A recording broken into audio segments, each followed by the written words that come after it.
Perkenalkan, nama saya Nurhani Fitria, Fakultas Hukum Universitas Bengkulu. Dalam hal ini saya akan mempresentasikan video berkaitan dengan mengajar mata kuliah Hukum Perdata. Adapun RPS yang akan disampaikan dalam mata kuliah ini berisi 8 kali pertemuan. Yang pertama menjelaskan tentang ruang lingkup hukum perdata, sejarah hukum perdata di Indonesia.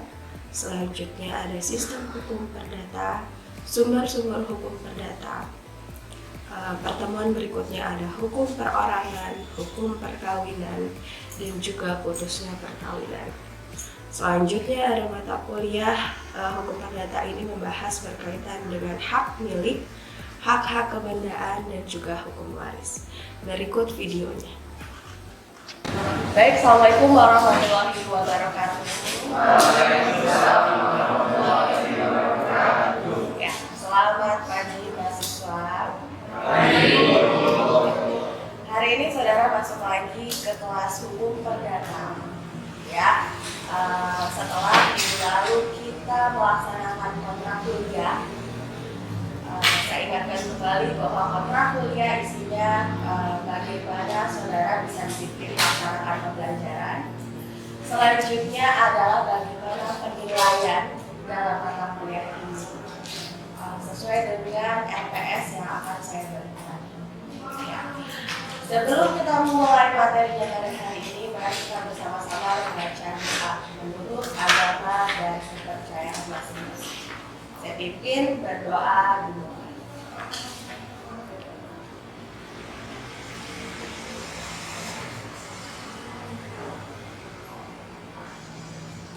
Selesai. Baik, saya akan menyampaikan capaian dari mata kuliah hukum perdata, yaitu mahasiswa diharapkan paham terhadap ruang lingkup dari hukum perdata dan sejarah hukum perdata di Indonesia. Kenapa hukum perdata di Indonesia ini masih eksis, ya? Dan apa yang menjadi sumber hukum dari hukum perdata? Bagaimana BW atau KUH Perdata yang dari minggu lalu saya minta saudara untuk membawanya. Bagaimana sistematika hukum perdata, ya, saudara harus paham. Selanjutnya ini menjadi sumber dari hukum perdata, seperti itu ya. Kemudian di dalam hukum perdata ada hukum perorangan, hukum keluarga, hukum perkawinan, kemudian putusnya perkawinan, ada hukum benda, kemudian hukum perikatan, hak milik, dan kemudian hak atas benda. Ya, semua itu akan saudara pelajari di hukum perdata. Baik, untuk pertemuan pertama, saudara akan belajar berkaitan dengan pengertian hukum perdata dan ruang lingkup hukum perdata. Ya, saudara, sebelum kita masuk ke dalam materi, saya punya wheels, ya. Wheels ini berisi nomor absen saudara, yang saudara harus menjawab pertanyaan dari saya. Ya, sebelum kita masuk ke dalam materi. Ini ada nomor absen, ya. Misalnya nomor 11 dan 43, artinya yang harus menjawab yang punya nomor absen 11 dan juga 4-nya. Siap ya? Pertanyaannya, ketika mendengar kata hukum perdata, apa yang terpikir oleh saudara? Ya, saya mulai.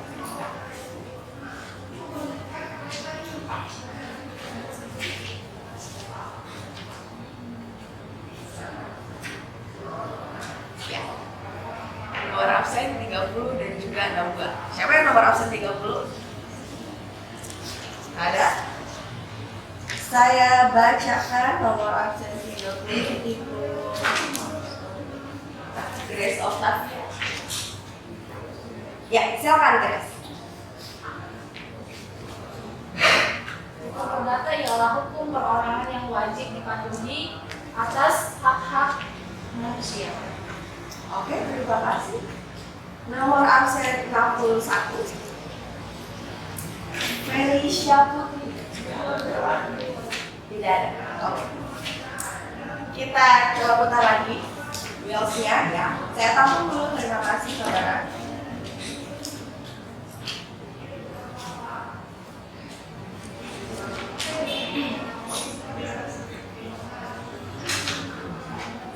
Sembilan. Nomor absen 9 ini ada Mercy. Ya, silakan Mercy. Dengan mendengarkan apa yang dikatakan.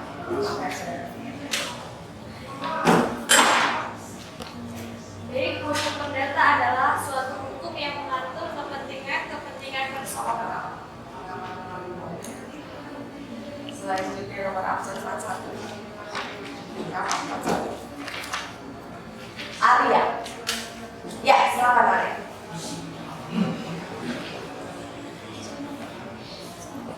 Kalau hal yang saya pikirkan saat mendengar hukum perdata itu ketentuan yang mengatur hak dan kewajiban manusia.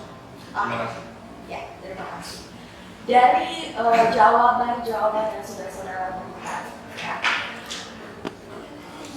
sudah cukup kenal, ya, terhadap jawaban itu.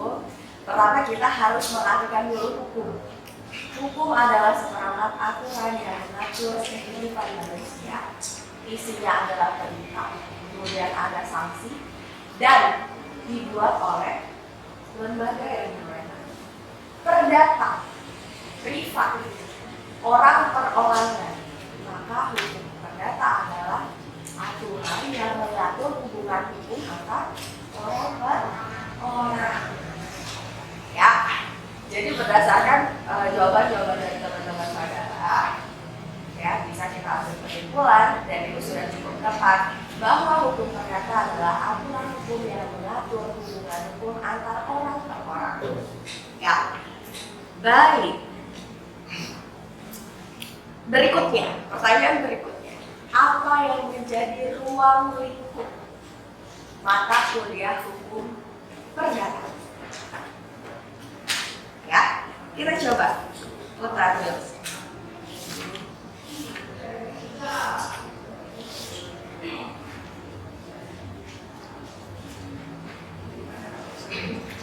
Oke, nomor absen 5.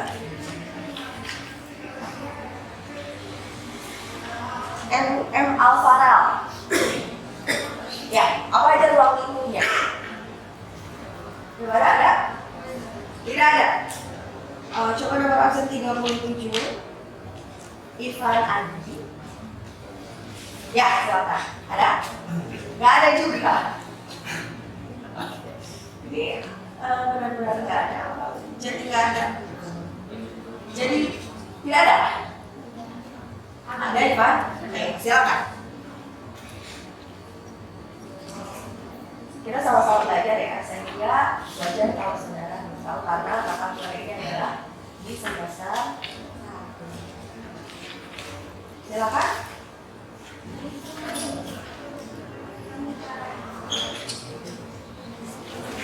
Apa saja ruang lingkupnya?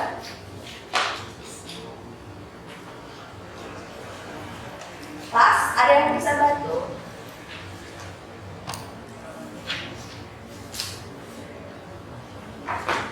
Ada yang bisa bantu kira-kira?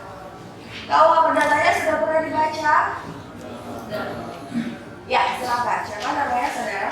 Ini nomor MN-nya 292 ujungnya, Bu. Ya, silakan. Ruang lingkup hukum perdata meliputi aturan-aturan hukum tentang mengatur hubungan individu antar masyarakat dan badan hukum. Ya, terima kasih. Ya, terima kasih. Ya, jadi ruang lingkup dari hukum perdata adalah kaitannya dengan orang sebagai subjeknya. Ya, kemudian ada benda sebagai objeknya. Ya, kemudian ada perikatan hubungan hukum antar orang tadi. Dan juga ada daluarsa. Maka dalam KUH perdata ini terbagi menjadi 4 buku. Ya,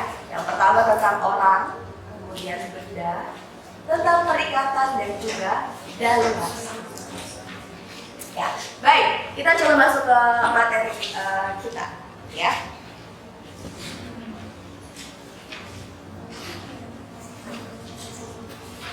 Ya, sebenarnya tadi di awal saya sudah menyinggung berkaitan dengan apa yang menjadi bahan kajian kita.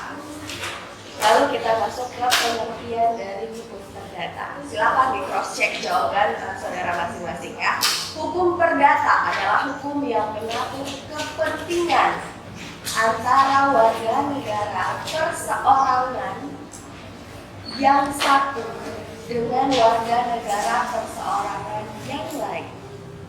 Artinya hubungan ini privat antar orang dengan orang. Ya, lebih luas lagi antar orang dan badan hukum. Kita lihat unsur dari hukum perdata. Pertama adalah hukum. Ya, hukum yang mengatur tentang apa? Kepentingan setiap orang dengan orang lainnya. Ya, adanya hubungan hukum antar orang per orang. Ya. Kalau hukum pidana, ruang lingkupnya apa?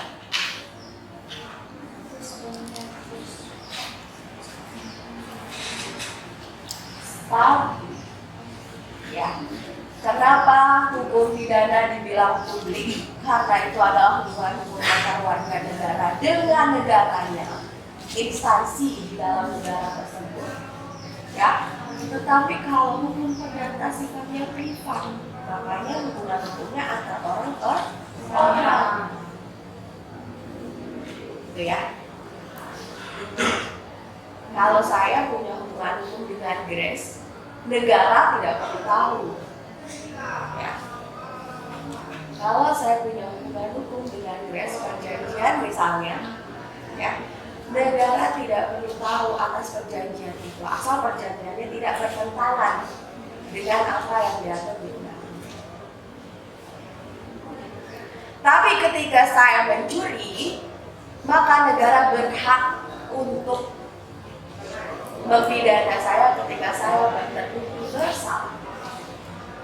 Ya, jadi tahu hubungannya ya antar orang perorangan, antar negara dan perorangan. Maka itulah dibagi hukum itu menjadi hukum privat dan hukum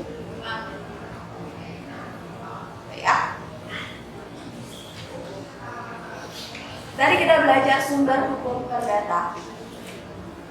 Oke, coba saya mau lihat semuanya pada bawa KUH perdata. Ya. Oke. Ya. Silakan diturunkan. KUH perdata atau Burger Liberty sejauh ini masih menjadi sumber dari hukum perdata walaupun pasalnya tidak semua digunakan, ya, atau sudah tidak berlaku lagi di Indonesia. Contohnya adalah undang-undang perkawinan. Pada buku 1 KUH perdata ya diatur mengenai perkawinan di zaman Belanda. Di zaman Indonesia masih dijajah Belanda. Sekarang kita sudah pakai Undang-Undang Nomor 1 Tahun 74 tentang perkawinan. Berlakunya di Indonesia berdasarkan asas konkordansi atau penyesuaian di pasal berapa? Undang-Undang Dasar 1945 pasal berapa?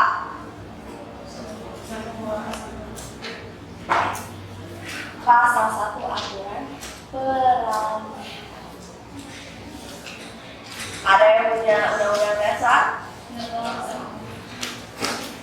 Di tas ada ya. Ya, jadi sebelum ada aturan yang berlaku di Indonesia, maka kita masih menggunakan aturan yang lama. Kalau belum diatur. Tapi nyatanya undang-undang perkawinan contohnya sudah mengatur tentang perkawinan di Indonesia. Ya.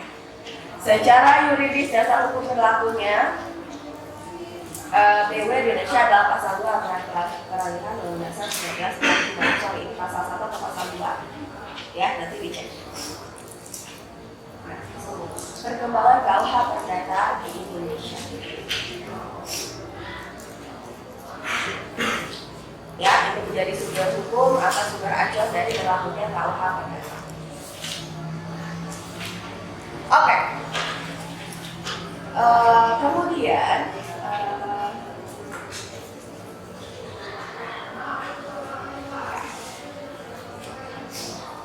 akan ada saudara pelajari tentang hukum perdata formil, ya.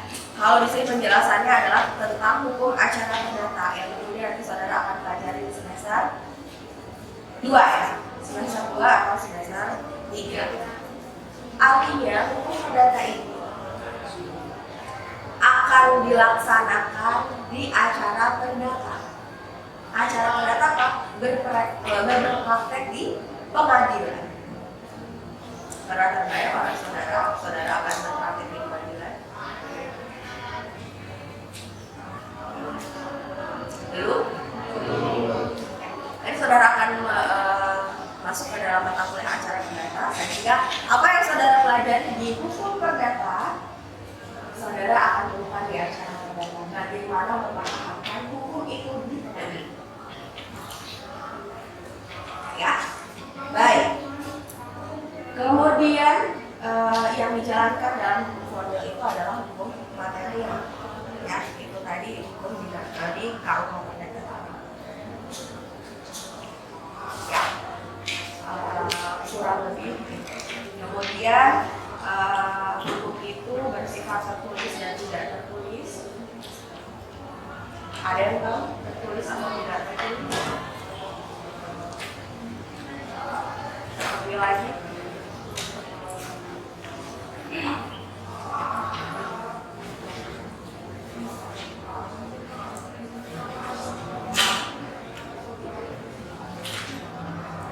Seksi 8. Sorry 10. Nicholas. Ada Nicholas? Tidak ada. Oke, baik, kita lihat absensi 42.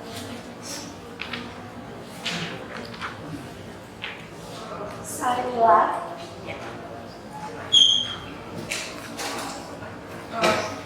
Untuk hukum tertulis itu contohnya seperti undang-undang dasar, dan untuk hukum tidak tertulis itu contohnya seperti hukum adat. Baik, terima kasih, bagus sekali jawabannya. Ya, kalau kita lihat di KUH Perdata, ini hukum tertulis atau tidak? Tertulis. Kata apa yang benar-benar tertulis di dalamnya? Ya, berupa pasal-pasal, kemudian dia dibentuk dalam satu buku, ya, atau dia kemudian dikumpulkan dalam satu bundle, ya. Ini artinya hukum itu tertulis. Apakah di hukum adat seperti itu? Iya. Di hukum kebiasaan seperti itu? Iya. Ya, nggak pernah lihat kitab undang-undang hukum adat.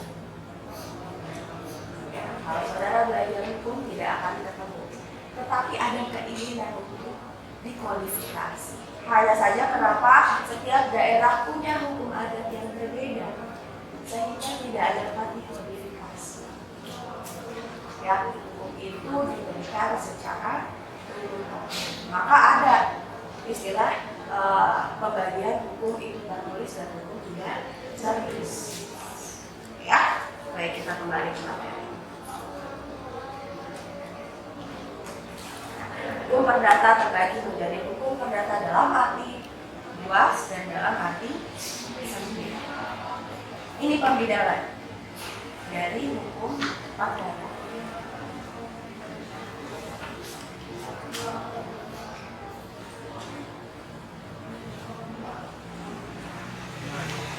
Ada orang, ya, kemudian keluarga, harta kekayaan dan juga waris. Itu arti sempit dari KUH Perdata.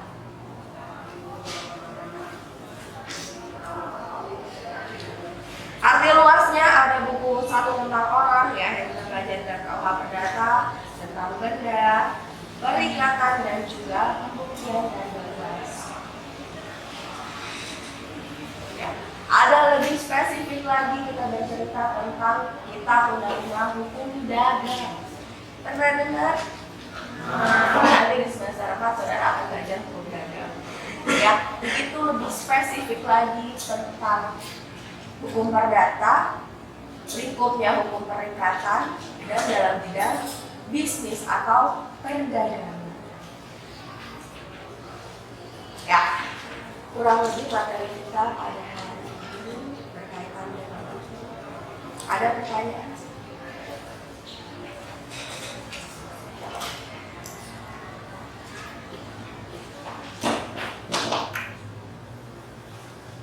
Silakan, ada pertanyaan? Ya, silakan. Siapa nama saudara? Perkenalkan, nama saya Safir. Tadi kan Ibu sudah menjelaskan bahwa hukum perdata adalah bersifat pribadi atau perorangan dan hukum pidana bersifat publik atau umum. Dan apakah suatu kasus perdata bisa dibawa ke kasus pidana? Nah, jika ada, berikan contohnya. Oke, baik. Terima kasih, Safir. Ya. Apakah ada satu kasus yang dia dipidana karena dia lingkupnya adalah hukum publik dan dia juga dapat hukuman hukum perdata? Ya, ada. Ya, ada penyerobotan tanah. Ini contoh kasusnya. Tanah itu kita ketahui bahwa hak miliknya berupa sertifikat. Ya. Apakah mungkin tanah tersebut punya kedua sertifikat? Mungkin. Ya, yang pertama dia ini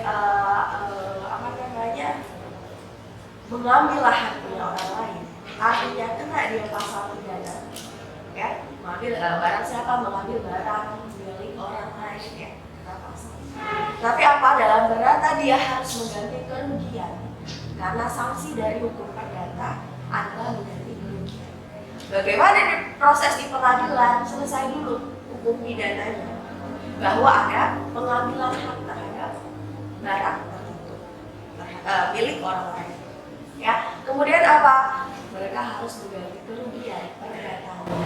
Jadi sangat mungkin sekali suatu kasus bisa diproses dalam pidana dan juga bisa diproses dalam perdata. Gitu. Namun tidak satu kali penyelesaian. Ya, ketika pihak penegak hukum menemukan kasus ini, dia akan bawa ke pidana. Kemudian apabila ada gugatan dari pihak lain yang memiliki tanah ini, maka dia akan bisa diproses melalui perdata. Ya, dia gugat lagi ke pengadilan. Jadi dia menjadi dua perkara. Gitu. Baik, mungkin itu jawaban singkat dari saya. Ya. Kemudian kita akan belajar lagi berkaitan dengan data ini sebagai ya. Baik, mahasiswa, terima kasih atas partisipasinya. Saya tutup kelasnya pada hari ini. Mohon untuk ringkasan dari mata kuliah ini silahkan diupload ke emailnya. Ya, nanti dengan password yang sudah saya berikan itu, kemudian saudara upload sampai jam 12 pada siang hari. Demikian saya tutup kelasnya ya. Assalamualaikum warahmatullahi wabarakatuh. Waalaikumsalam warahmatullahi wabarakatuh. Baiklah, itu tadi video micro teaching dari saya. Demikian dan saya ucapkan terima kasih. Assalamualaikum warahmatullahi wabarakatuh.